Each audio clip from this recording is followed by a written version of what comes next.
Lep pozdrav vsem skupaj. Hvala za tako odlično udeležbo. Vsako leto nas je več tukaj pod Rombonom. Kot je dejal prej Dani, bo skoraj tudi to letališče premajhno, ampak ker je Bovec v dobrih rokah, bodo tudi letališče povečali, tako da se bomo še dolgo zbirali tukaj.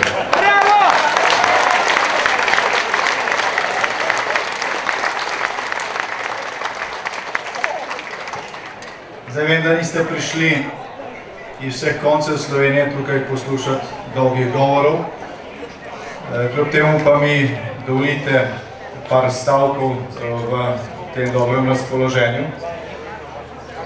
Tudi v pričakovanju toplega obroka hvala bovškim gasilcem, tudi našim članom in članicam iz občinskega odbora Bovec za pripravo tega srečanja, vsega, kar je tradicionalno potrebno, da se imamo lepo, da se poveselimo in da se v Bovec radi vračamo. Torej, predlagam en krepak aplavz za Danjo in njegovo ekipo.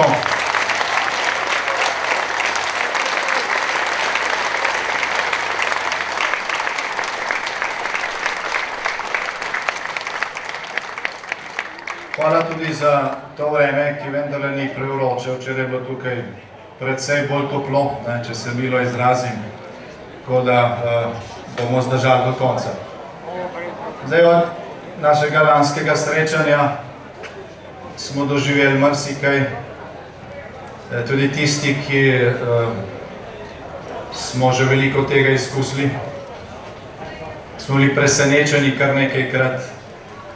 Človek ne more verjeti, kaj se je vse dogajalo in kaj se je vse odkrivalo. Vedeli smo, da imamo ukradeno državo, vedeli smo, da so nam že drugič v življenju naše generacije izpraznili državne banke. Nismo si pa mogli predstavljati, da so ta inštrument uporabili tudi za skoraj neverjetno raboto. Če komu v tujini razlagaš, ti ne verjamejo. Zdaj, tovariši so uspeli v letu in pol oprati za $1 milijardo iranskega denarja za teroriste, za nabavo sredstev za izdelavo jedrskega orožja, ki lahko ogrozi svetovni mir, in ob tem na neke tajne račune spraviti verjetno za kako polovično številko te vsote, se pravi nekaj 100 milijonov ameriških dolarjev, s katerimi so lahko kupili zadnje volitve in s katerimi lahko, če jim bomo dovolili, kupijo tudi naslednje volitve. To so ogromna sredstva, gledajte, nekaj 100 milijonov dolarjev, jaz vem, da si tega ne predstavljate. Ampak mi z vsemi našimi glasovi, z svetniki v praktično vseh občinskih svetih, z močno ekipo v Evropskem parlamentu, v državnem zboru in državnem svetu, iz vseh teh dohodkov, ki jih dobimo na podlagi dobljenih glasov, na leto ne zberemo 2 milijonov. Tam so pa za eno samo takšno, bom rekel, črno transakcijo z kriminalom zgodovinskih razsežnosti zaslužili, nekam spravili 200-krat več. To govorim zaradi tega, da se še enkrat tudi v tem lepem okolju zavemo, kako težka naloga nas čaka. Zdaj, vsemi temi rabotami in črnim denarjem so pokupili, obvladali praktično vse. Imeli so že prej 50 let podlage obvladovanja in Slovenska demokratska stranka je danes edina politična sila v Sloveniji, ki lahko stvari spremeni na bolje.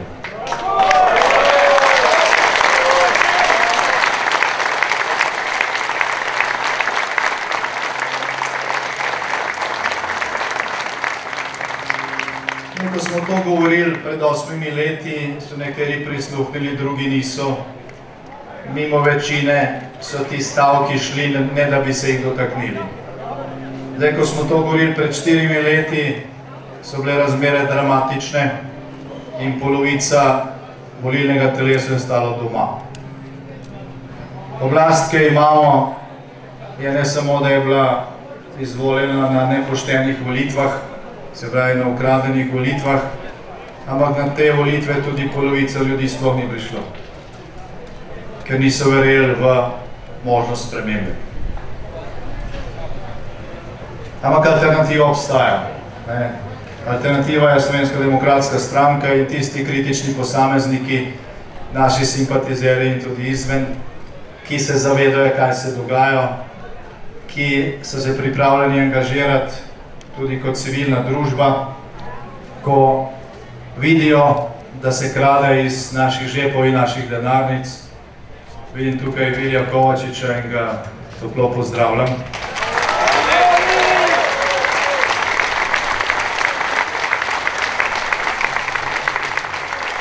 Vsakdo,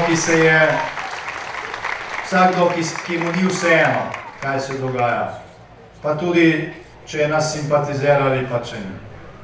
Pa tudi, če nas ima rad ali če nas ne mara. Vsakdo, ki mu ni vseeno, kaj se dogaja in se je pripravljen angažirati, iti na volitve in stvari spreminjati, je naš zaveznik.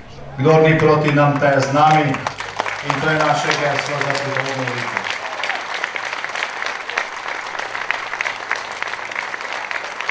Že prej Janez dejal, da je v dobrem letu, ki je pred nami, pred Slovenijo, pravzaprav toliko volilnih izzivov, kot jih je pač možno.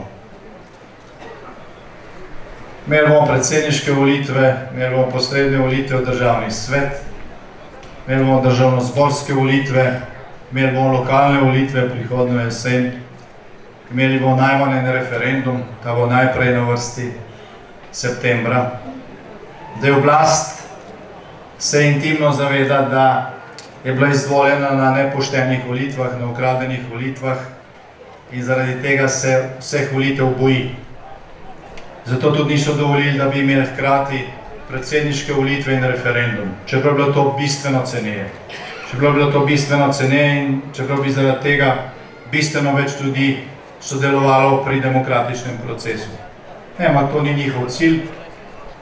To ni njihov cilj. O tem, da je treba to združiti, kričijo samo takrat, kadar so v opoziciji.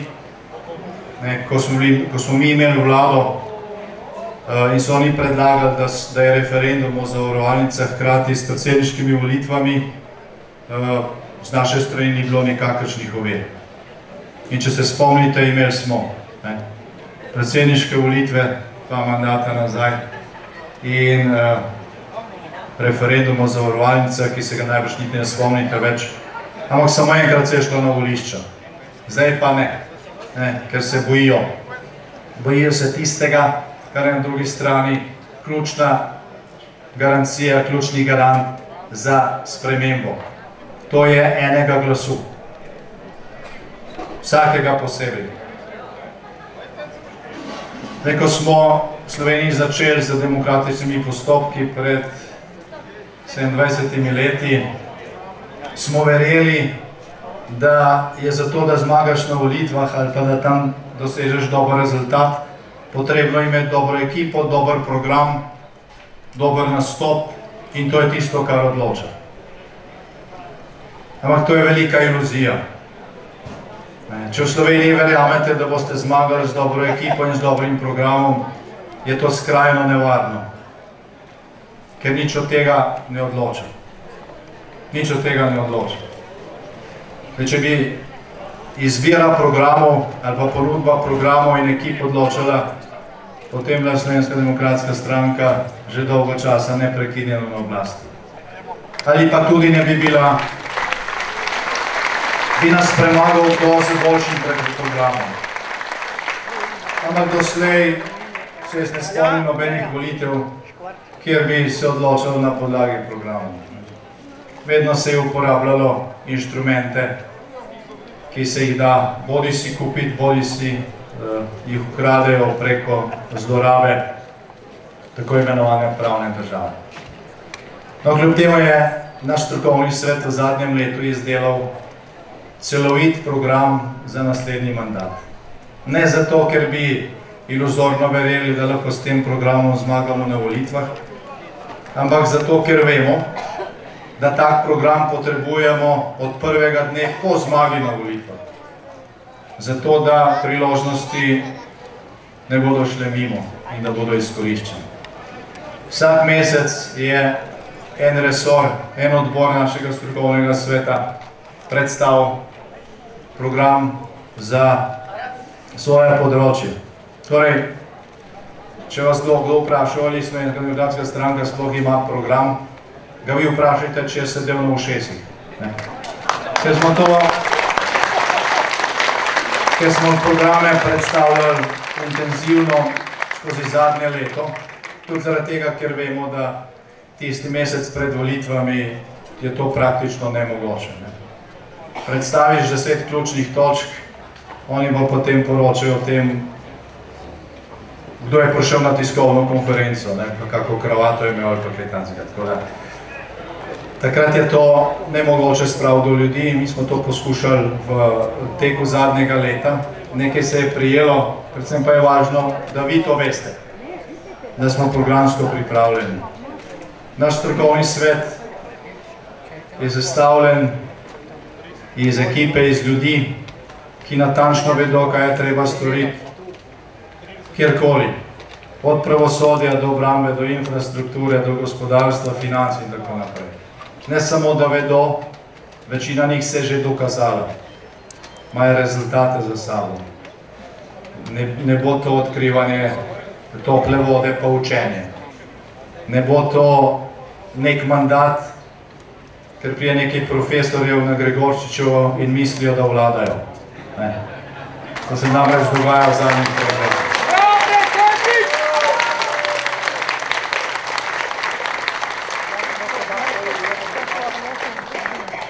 S to ekipo in s tem programom smo pripravljeni na čas po volitvah. Kar se tiče pa volitev samih, pa to ne bo dovolj. Kar se tiče volitev samih, bo na teh volitvah prvič zmagati. Nobene boljše alternative ni. In drugič, boriti se moramo za vsak glas. Na naslednjih volitvah lahko zmagamo, če se bomo borili za vsak glas. Nekateri ste to že začeli in hvala vam.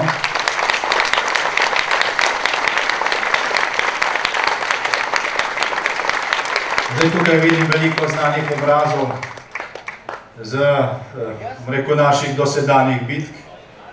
Vidim obraze iz zastojnic, ko smo pomagali zbirati podpise za referendum o drugem tiru.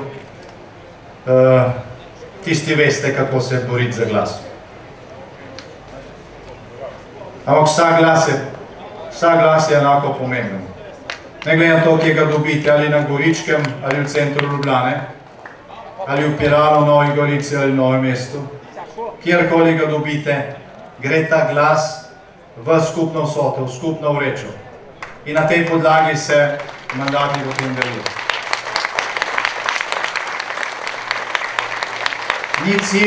Ni cilj dobiti dovolj glasov, da bo odstotek dovolj visok za to, da se bo v nekem konkretnem kraju izvolilo konkretnega Janeza Novaka. In Bog ne daj nehati z napori takrat, ko se bo mislilo, zdaj pa smo mi tega našega kandidata že izvolili.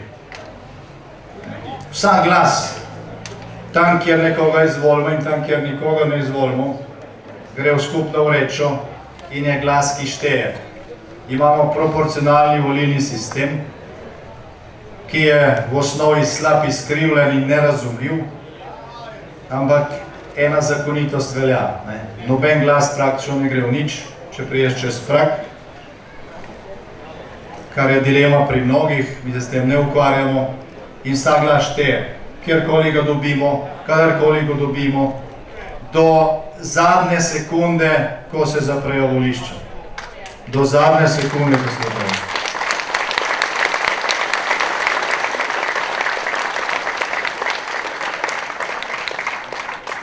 Zdaj, kako se bomo lotili tega podviga, smo že govorili na naših posvetih, govorili ste na vaših konferencah, današnje srečanje ni kraj in priložnost za to. Bodo še delavnice in vse ostalo, ampak večini vam, ki ste danes tukaj, to itak ni treba govoriti. Veste, kako se bori za vsak glas in na tej točki se bo odločilo, kakšna bo Slovenija po naslednjem letu. Zdaj prej je bilo tukaj za tem mikrofonom že povedanih nekaj besed o slovenski obletnici teh dolin in teh gora, teh rek, kjer danes gostujemo, slovenskega Posočja, kraja ob Soči. Videli smo tudi predstavo amaterske skupine, ki je bila skoraj lahko profesionalna, Drajci in Drajcin, ki zelo nazorno prikazuje, kako je takrat v tistih vojnih časih teklo takšno in drugačno življenje. Zdaj, ko tudi naš letošnji tabor je posvečen obiskom teh ključnih krajev, kjer se je Prva svetovna vojna tukaj odvijala pred 100 leti, kdor ima čas, toplo vabljen program je na naši spletni strani, da se pridruži, se bo vodeno organizirano. Ampak tukaj želim narediti eno primerjavo. Zdaj, pred 100 leti so v te kraje prihajali ljudje, pripadniki praktično večine evropskih narodov, predvsem vseh srednjeevropskih narodov. Borili so se na različnih straneh Soške fronte. Tudi naši rojaki Slovenci so se borili v avstro-ogrski, pa tudi v italijanski armadi, kajti Benečija je s tistim neslavnim referendumom nekaj desetletij prej pripadla Italiji. Brat je streljal na brata ali bratranec na bratranca. To je bil kraj velike tragedije. V posamičnih ofenzivah je padlo na 10.000 ljudi, na 10.000 mladih življenj je bilo izgubljenih. Zdaj, ko danes prijete v Bovec, Kobarid, v Tolmin, v Posočje, tudi srečate pripadnike različnih narodnosti, ki prihajajo sem. Nekateri tudi kot potomci tistih, ki so takrat tukaj umrli pred 100 leti.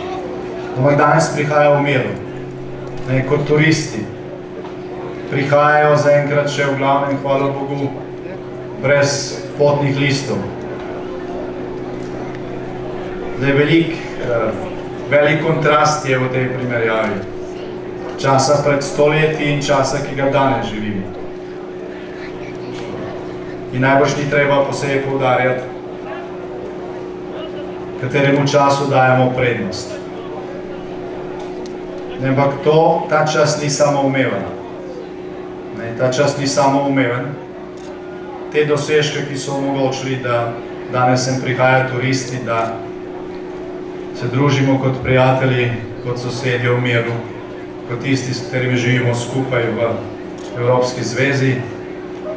To ni Božje kraljestvo dano za vekomaj, ampak je to dosežek tistih, ki so se zavedali, kaj lahko privede do vojne in kaj lahko privede do mira. In so zato tudi delali. Z tega vidika je tudi Slovenija dolžna kot država, kot skupnost, kot formalen glas v mednarodni skupnosti, ne samo znotraj Evrope, izkoristiti se potencijale in vso svojo moč, ki jo ima za to, da se ta čas ohrani. Da se ta čas ohrani. In drugi kontrast je v tem, kaj Slovenija notranje je politično, z vsemi temi težavami, z ukradeno državo, z ropi naših žepov, domov in skupne lastine državnih bank in vseh teh posledic nedokončane ali pa neuspešne tranzicije. In drugo je še vedno zelo ugodno zunanje okolje, ki ga je potrebno izkoristiti v skupno dobrobit. Zdaj, verjetno v tem trenutku ni bolj primernega kraja, kot je Posočje, v tej stoletnici te 12. soške ofenzive, kjer je bila rojena tako imenovana bliskovita vojna. Na teh pogorjih se je rodila taktika, ki je danes znana pod pojmom bliskovita vojna. To ne izhaja iz Afrike ali pa iz Francije, izhaja iz Slovenije, iz Posočja. Učbeniki o tem so bili najprej napisani na podlagi tega preboja v času 12. soške ofenzive, oziroma tako imenovanega čudeža, ali pa, kot pravijo Italijani, katastrofe pri Kobaridu. Zdaj, in ta zgodovinski spomin naj nam pomaga tudi pri premagovanju današnjih težav oziroma težav sodobnega časa. Tudi tako, da se zavemo, kaj je tisto, kaj je dobro in kaj je treba čuvati in kaj je tisto, kar je slabo in kar je treba spremeniti.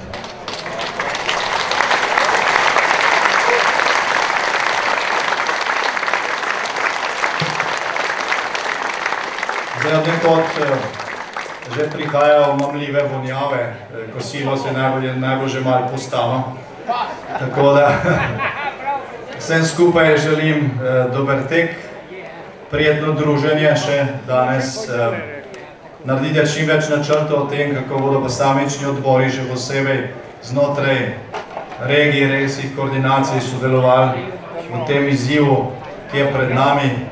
Predvsem pa se dobro imejte, poveselite se in naslednje leto spet na svidenje v Bovcu. Hvala lepa.